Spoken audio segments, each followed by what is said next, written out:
తోనైనా చెయ్యవచ్చు. ఆయన పరబ్రహ్మస్వరూపుడై అనుగ్రహించేస్తాడు. ఎందుకంటే అలా యోగమునందు నిలబడగలిగిన ప్రజ్ఞాశాలి కనుక.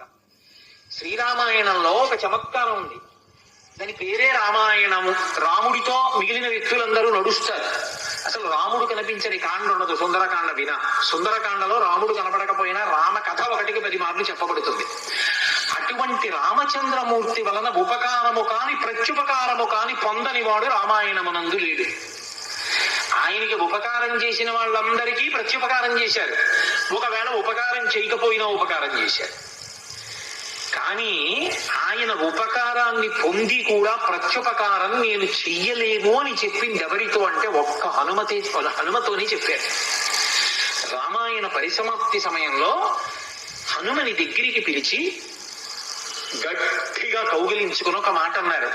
మదంగే జీర్ణతాం యాతు యత్తయోపకృతం కపేహి నరహ ప్రత్యుపకారాణం అపత్సాయ అతిపత్రతాం అన్నారు.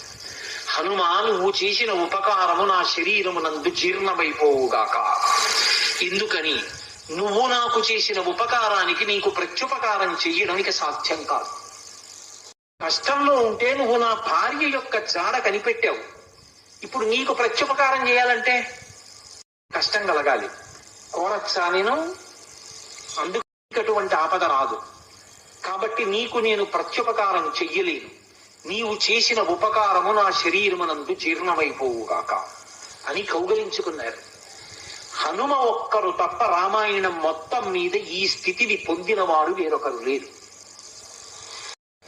రామచంద్రమూర్తి అవతార పరిసమాప్తి సమయంలో ఆయనతో అందరూ వచ్చేస్తానని వెనక వెళ్లిపోతున్నప్పుడు హనుమని కూడా అడిగారు. హనుమ, నువ్వు వస్తావా అని అడిగారు.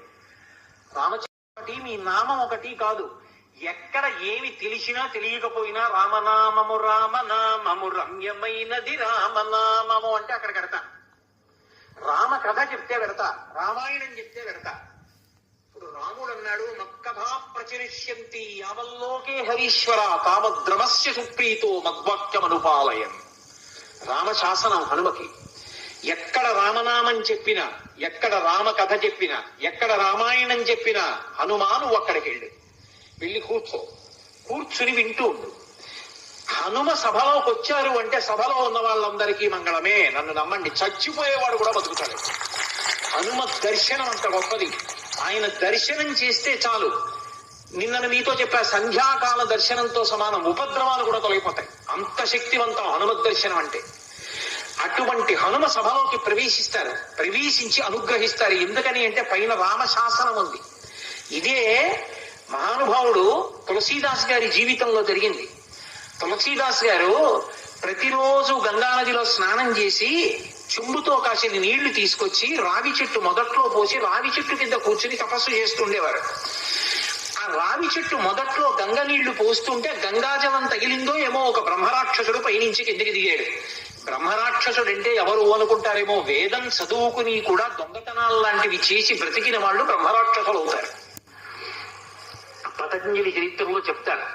కాబట్టి అటువంటి బ్రహ్మరాక్షసుడు క్రిందికి దిగి అన్నాడు, నువ్వు నాకు మహోపకారం చేశావు. ఎప్పటి నుంచో ఈ చెట్టు మీద పడి ఉన్నాను. నువ్వు గంగాజలాన్ని తెచ్చి ఈ చెట్టు మొదట్లో పోసినప్పుడు గంగాజల స్పర్శ చేత నా పాపం శమించింది. నేను సాధారణ రూపాన్ని పొందాను. నీకు నేను ప్రత్యుపకారం చెయ్యాలనుకుంటున్నాను. నీవు రామదర్శనం కోసం పరితపిస్తున్నావు. నీకు రామదర్శనం కావాలి అంటే చేయించగలిగిన వారు హనుమ ఒక్కరే. హనుమ రోజు వస్తుంటారు. ఎక్కడికి వస్తారో తెలుసా? ఎక్కడెక్కడ రామనామం జరుగుతుందో, ఎక్కడెక్కడ రామనామం ప్రస్తావనకు వస్తుందో, ఎక్కడెక్కడ రామ కథ చెప్పబడుతుందో అక్కడ ఉంటారు. కాశీలో హనుమాన్ ఘాట్ లో ఒక వ్యక్తి రోజు రామాయణం చెప్తున్నాడు. అక్కడికి వచ్చి కూర్చుంటారు. ఎలా గుర్తుపడతావో తెలుసా? అందరికన్నా ముందు సభలోకి వస్తారు. అందరికన్నా ఆఖరణ కళ్ళ నీళ్ల పెట్టుకుని ఒక్కడు తలదించుకుని నడిచి వెళ్ళిపోతూ ఉంటాడు. నువ్వు గుర్తుపట్టి వెంట వెళ్ళు అన్నారు. అప్పుడు ఆ రూపంలో వెళ్ళారు. అన్ని వేళలా అలా వెళ్ళరు, ఏ రూపంలోనైనా వెడతారే. కాబట్టి తులసీదాస్ గారు హనుమాన్ ఘాట్కి వెళ్ళి కూర్చున్నారు. అందరికన్నా ముందు ఒక వ్యక్తి వచ్చాడు రామాయణం వినడానికి. అందరూ వెళ్ళిపోయిన తర్వాత తల ఉంచుకుని కన్నులమ్మట నీరు కారుతుండగా వెడుతున్నాడు. తులసీదాస్ గారు ఆయన వెంటపడ్డారు. ఆ వ్యక్తి కనిపెట్టాడు. ఎవరో నన్ను వెంబడిస్తున్నారని. ఆయన హనుమ ముందు వెళుతున్నవారు వెనక్కి తిరిగి గద్దించారు. ఎందుకు నా వెంట వస్తున్నావు, ఆగక్కడ, కాదు నాకు రామదర్శనం కావాలి, నీ వల్లే జరగాలి, వెళ్ళి కాళ్ళ మీద పడ్డారు. కాళ్ళ మీద పడితే ఆయన ఒక స్థలాన్ని చెప్పారు, అక్కడ కూర్చుని నువ్వు జపం చెయ్యి, తపస్సు చెయ్యి, నీకు రామదర్శనం అవుతుందన్నారు. తులసీదాస్ గారు కూర్చుని తపస్సు చేస్తున్నారు.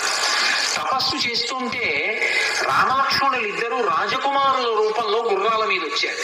వచ్చి గుర్రాలు దిగి అరుగు మీద సేద తీరారు. ఎవరో రాజకుమారులని తులసీదాస్ గారు ఊరుకున్నారు. వాళ్ళిద్దరూ గుర్రం ఎక్కి వెళ్ళిపోయారు. హనుమ వచ్చారు, రామలక్ష్మణులు వచ్చారు, గుర్తుపట్టావా అన్నారు. ఎప్పుడు వచ్చారు అన్నారు. అయ్యో ఇద్దరు రాజకుమారుల వేషంలో వచ్చారయ్యా, నువ్వు గుర్తుపట్టలేదు, వెళ్ళిపోయారు అన్నారు. ఎంతో బాధపడ్డారు. మళ్ళీ సాధన చెయ్యన్నారు. మళ్ళీ సాధన మొదలుపెట్టారు. మళ్ళీ సాధన మొదలు పెడితే కొన్నాళ్ళు అయిపోయిన తర్వాత చిన్న పిల్లవాడి రూపంలో రాముడు వచ్చాడు. గంధం తీస్తున్నారు తులసీదాస్ గారు రామచంద్రమూర్తికి అనులేపనం చేయడానికి. చిన్న పిల్లవాడి రూపంలో వచ్చి తాతా తాతా నాకు గంధం ఇస్తావా అని అడిగాడు. ఇది రాముడి కోసం రా పో అన్నారు తులసీదాస్ గారు. మళ్ళీ పొమ్మంటున్నాడు రా రాముడు వస్తే అని హనుమ వెంటనే పంజరంలో చిలక రూపంలో వచ్చి పాట పాడాడు. రాముడు బాలుడి రూపంలో వచ్చి తులసీదాస్ గారిని గంధం అడుగుతున్నాడు, గుర్తించలేని తులసీదాసు వెళ్ళిపోమంటున్నాడు అని. అది విన్నటువంటి తులసీదాస్ గారు వెంటనే పిల్లవాడి కాళ్ళు పట్టుకుని పిల్లవాడి కాళ్ళ మీద పడ్డారు. పడగానే రామచంద్రమూర్తిగా దర్శనమిచ్చారు. దర్శనమిచ్చి తులసీదాస్ నా పేరు మీద నువ్వు రామాయణాన్ని, దక్షిణ దేశంలో వాల్మీకి రామాయణం, దక్షిణ దేశం ఎక్కడైనా వాల్మీకి రామాయణం, కానీ నువ్వు ఇప్పుడు రామచరితమానస్ అన్న పేరు మీద రామాయణాన్ని రచించు. ఉత్తర భారతదేశంలో రామచరితమానస్ కి ఎంత గౌరవం అంటే, మీరు ఆలయాల్లోకి వెళ్ళండి, వ్యాసపీఠాలు పెట్టి దాని మీద రామచరితమానస్ పెడతారు. గుళ్ళోకి వెళ్ళిన వాళ్ళు కనీసం ఒక్క శ్లోకమైన అందులోంచి చదువుకుని చక్కగా ఓ పువ్వు ఏదో పెట్టి నమస్కారం పెట్టొస్తారు. రామచరితమానస్ కి అంత గొప్ప. విచిత్రం ఏంటంటే హనుమాన్ చాలీసా, రామచరితమానస్ రెండు తులసీదాస్ గారి శరీరంతో ఉండగానే ప్రఖ్యాతి వహించేసాయి. అటువంటి తులసీదాస్ గారు ఎప్పుడూ రామనామం చెప్తుండేవారు. ఒకప్పుడు తులసీదాస్ గారు గంగ ఒడ్డున నిలబడి ఉన్నారు. ఒక ఆవిడ గబగబా వచ్చి ఆయన కాళ్ళ మీద పడి నమస్కారం చేసింది. ఎప్పుడూ అలవాటు మీద తులసీదాస్ గారు దీర్ఘ సుమంగళీ భవ అన్నారు. అయ్యా నన్ను దీర్ఘ సుమంగళీ భవ అంటున్నారు, నా భర్త మరణించాడు, అదిగో చితి మీద పడుకోబెడుతున్నారు దహన సంస్కారానికి, నీ నోట వంట వచ్చిన మాట అబద్ధం కాకూడదు అందావిడ. నా నోట రావడం ఏమిటమ్మా, రాముడు పలికించాడు. ఆయన వెంటనే అక్కడికి వెళ్లి ఆ కమండలంలో నీళ్లు తీసి ఆ శవం మీద చల్లి రామనామం చెప్పారు. చటుక్కున లేచి కూర్చున్నాడు. ఇది చూశారు పాదుషా యొక్క గూఢచారులు ఆ గంగా తీరంలో తిరుగుతూ. తులసీదాస్ గారి దగ్గర రకరకాలైనటువంటి విన్యాసాలు ఉన్నాయి, ఆయన ఏమైనా చెయ్యగలడని పాదుషాకి చెప్పారు. పాదుషా తులసీదాస్ ని పిలిపించారు.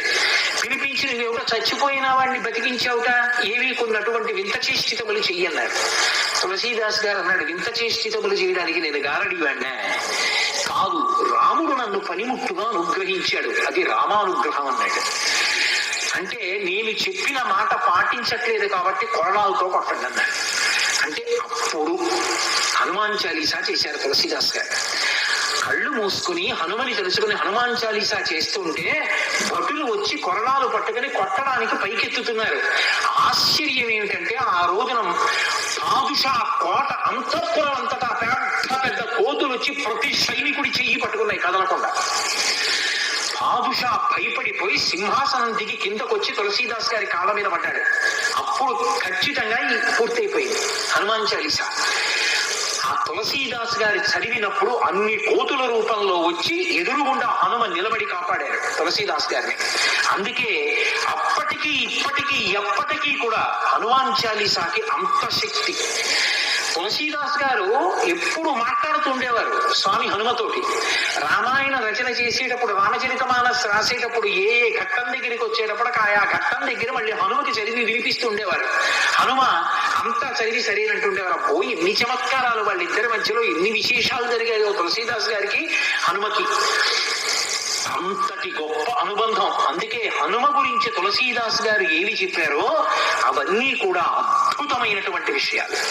రామచరితమానస్ అంత గొప్ప గ్రంథం. తులసీదాస్ గారిని అనుగ్రహించారు. మహానుభావుడు స్వామి హనుమ అనేకమైనటువంటి అవతారాల్లో ఈ లోకంలో